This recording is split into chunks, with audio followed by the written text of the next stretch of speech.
The game Dungeons & Dragons was invented in 1974 by Gerald Gygax, who is sometimes referred to as Gary Gygax.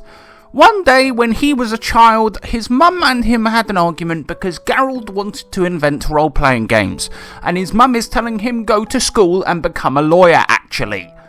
But Gygax had different dreams, so he got on his pink three-wheel bike with a knapsack full of snack packs and went to New York. But instead, he got lost on the way, and ended up in Wisconsin, which was a bad mistake actually. Wisconsin is mainly Teflon factory with mutants and some inbreeding, but Gary finds in the haystack one glorious needle whose name is a man called Lake Geneva Tactical Studies Association. No, his name is called Dave Arneson, who is at Tactical Studies thing in Wisconsin near Lake Geneva Convention. Luckily, Dave Arsenal is got same dream as Gerald, because he says to Gerald, "Hello, I want to make a role-playing game as well, actually."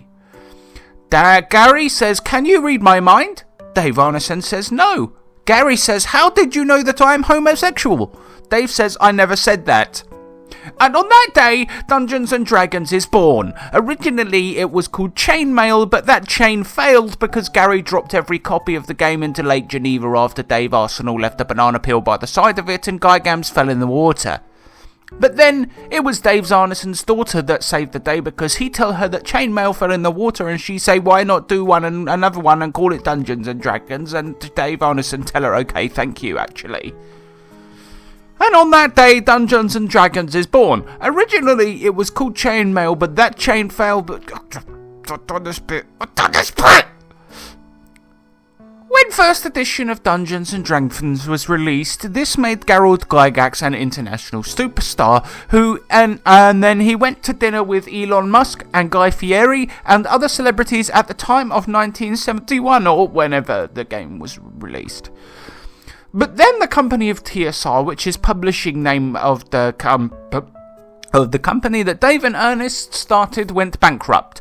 And many people believe it is because name of TSR Publishing, which many people think stands for Tactical Studies Rules, but it is not true. It actually stands for Turbo Studies Rules, which makes no sense. And also they made Indiana Jones the movie, the game, which was a big failure because it wasn't Dungeons & Dragons, and that is when Dungeons & Dragons was built. No, I did it! After they went bankrupt, Gerald was at his lowest point and had taken many drugs to try and make himself happy, but it didn't work because he took the wrong ones by accident. And during a drug-fueled madness, Gary invented the TV program Futurama, just so that he could make a cameo in Season 2. A decision which ultimately led to his untimely demise when he invited Dave onto the set and Dave put a banana peel on the floor and Gygax had to walk around it, and then he walked into a bad neighborhood where he was killed by the Mexican cartel. Oops, actually. And that brings us to 5th edition, which, contrary to the actual beliefs, is actually the first edition of the game, because actually all the other ones are rubbish, because Critical Role doesn't play them actually. Now, the company is not owned by humans anymore for Dungeons & Dragons, and instead is more made by Hasbro, who only hire homunculuses and blood-drinking robots, and a janitor called Stephen, who is said to be part badger. Stephen once tried to leave, but Wizards of the Coast tracked him down and killed his dog, and instead of being funny like John Wick, it was sad like John Wick 2. Anyway, that is all the history of the greatest game in the entire world, thank you. Better than Shadowrun? Of course. Better than stick a crumpet up Ham's bum then roll him down a hill? Of course. Better than my shitty sister Janine, who told her hot friends that I have knob disease and then they laughed at me and I cried and then I drank a bottle of bus shampoo? Absolutely. Bye.